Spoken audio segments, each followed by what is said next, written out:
Donnie and Dolly. The team is supported by ableauctions.ca. Closing your business? We can help. Thursday, by the way, we have tomorrow off, Good Friday. Oh, yeah. Right, for people wondering, we're back on Monday. It is Thursday, and all of our guests today brought to you by the Bayside Oceanfront Resort. The guests include Farhan Lalji standing by. Looking for a midweek escape close to home? BC residents save 15% on weekday stays at the Bayside in Parksville. Relax by the ocean, enjoy great dining, and unwind with island hospitality. Hopefully, Canuck players are listening to that. Oh, yeah. Book now at BaysideResortParksville.com. Some time off? Head out to Parksville. Farhan Lalji joining us now. Canucks losing to Vegas 4-1. Game 82. Their season is over. Farhan, thanks for doing this, sir. How are you? Good. Just trying to figure out what I'm going to do with the rest of my time. Yeah. Well, you're still working. There's the CFL coming No, up. I know. There's CFL. There's the NFL draft. I'm just kidding. There's a lot going on. Hockey is probably about 30% of my job, really. When over the years, it's kind of evolved. I'm a little more invested probably on the football side. Nonetheless, it's not like we're not paying attention to every game, and absolutely disappointing end to a season. And when we just didn't have this level of expectation, I was texting with Ryan Rishaug in Edmonton. And Edmonton's had kind of a crazy year, but they're still in the playoffs, right? Like they still got to swing at it. I mean, Vancouver wants to talk about their injured players. Well, you look over there and everybody, like McDavid and Draisaitl and Hyman, and they're going to open the playoffs without Ekholm. And and I don't think there's near the optimism there about the playoff run that they had a year ago and being able to build on it. And but at least they get playoff games in April, and there's just that never know factor. So a little bit different for the two fan bases. Injuries, Pettersson versus Miller, no extension for Rick Tocchet to this point, and maybe a bit of a distraction, et cetera, et cetera, et cetera. Where did it all go wrong for the Canucks, Farhan? Well, it all went wrong real early. And, all of those things matter. I don't think you can necessarily put one ahead of the other. For all the injuries they've had, if Elias Pettersson was better, right? I mean, if he was a point-a-game player, we're probably not having this conversation.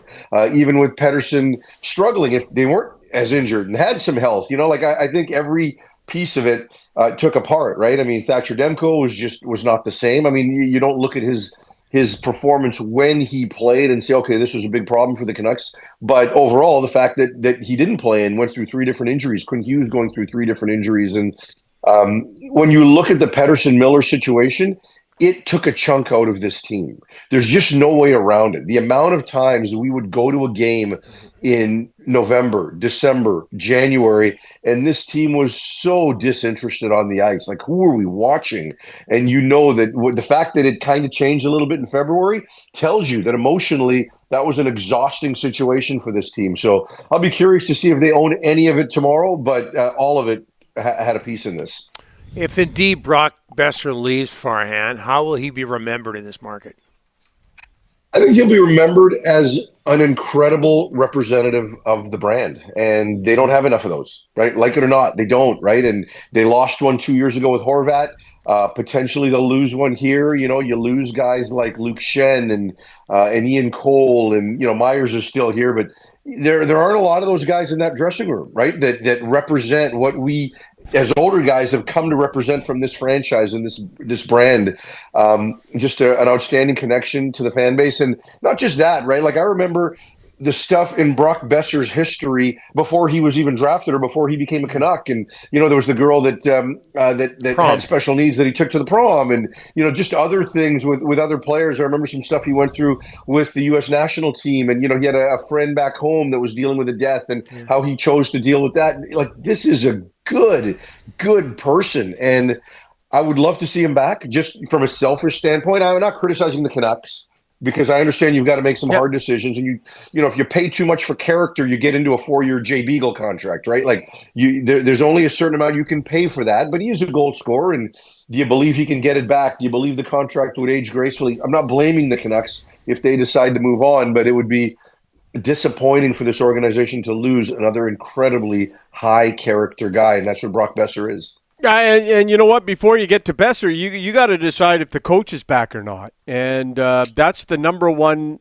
issue facing the hockey club right now. And John Shannon told us yesterday he wouldn't be surprised if Tocchet's back in the next few days. That's urgency right there is not on Besser. It's on Tocchet. Rick, this entire offseason needs to come down to 5 words. Yeah. Quinn, what do you want? Yeah. Or that might be 4 words, right? Yeah. Like that's really what it comes down to in my mind. And if Quinn wants, Rick Tocchet back, you better find a way to get him back, because you don't want to be dealing with a disgruntled Quinn Hughes 12 months from now when you're trying to extend him to a bigger contract. I'm a Rick Tocchet fan. I get people out there who are going to complain about the system. The system is a result of the players. Yeah. He wanted to change the system coming into the season, but there were some issues. So he reverted back to something that was a little bit more predictable.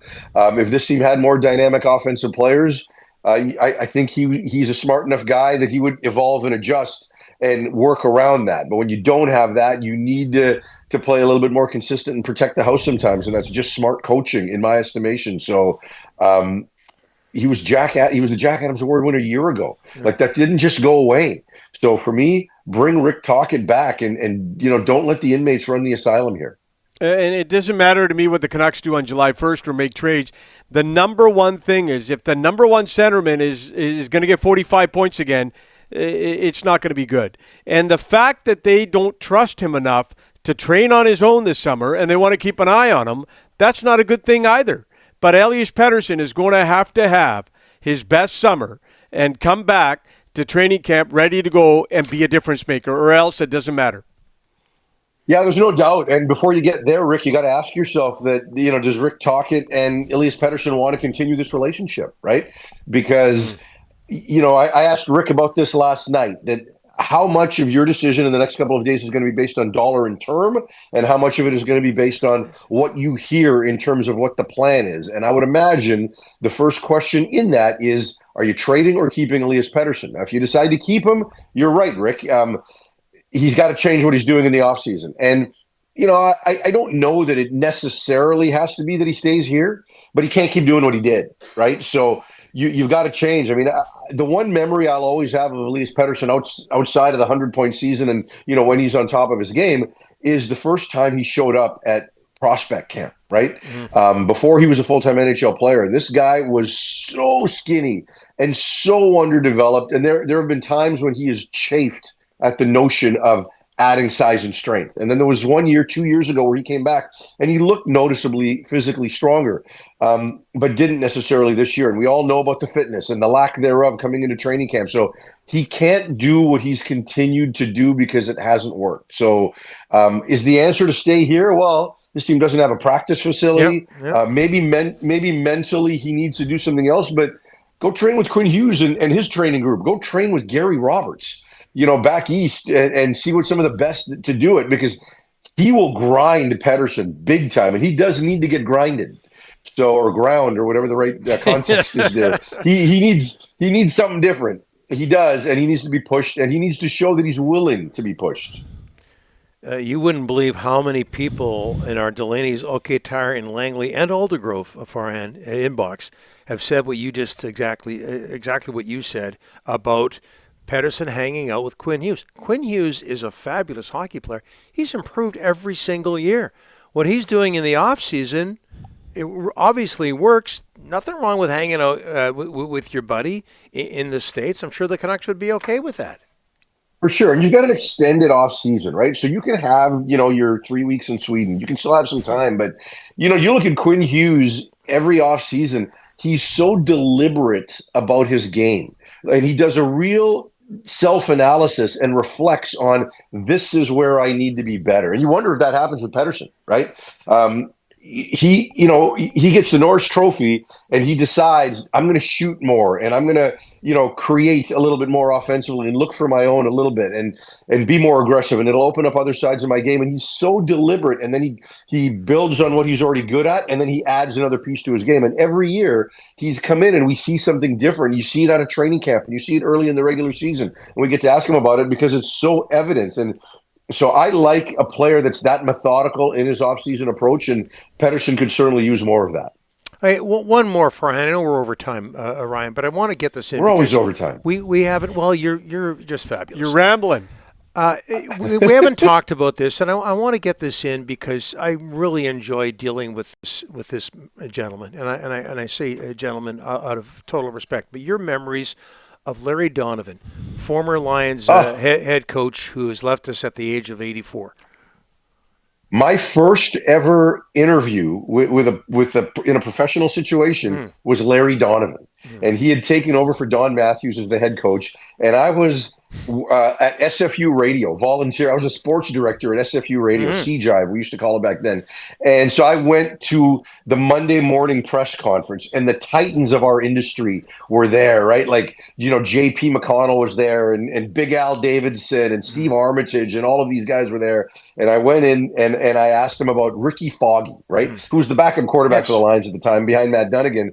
And he kind of gave me this, it was the ultimate coach thing, because it was so, yeah, well, of course you want that to happen. He said, we'd like to get Rick into the game at some point, late in the first quarter, and we'd like him to drive us down the field and get us in the end zone, and then we'll put Matt back in the game. And I thought, oh, okay, well, that sounds easy. But like a total nice guy, and taking over for for Don Matthews, and Don was, you talk about grinding, Don could do that. So Larry Donovan coming in there, and I was like so intimidated being around that boardroom at the Lions facility with Larry Donovan and all these other guys. So I'll remember him fondly. Yeah, a nice man. Farhan, I will say this, and they've both. And you weren't one of the Titans. You weren't one of the Titans that was in that room. I'm still not a Titan.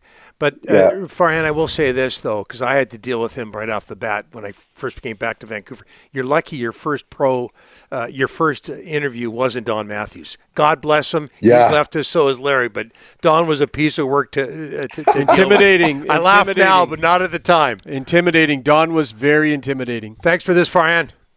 See you, boys. You bet.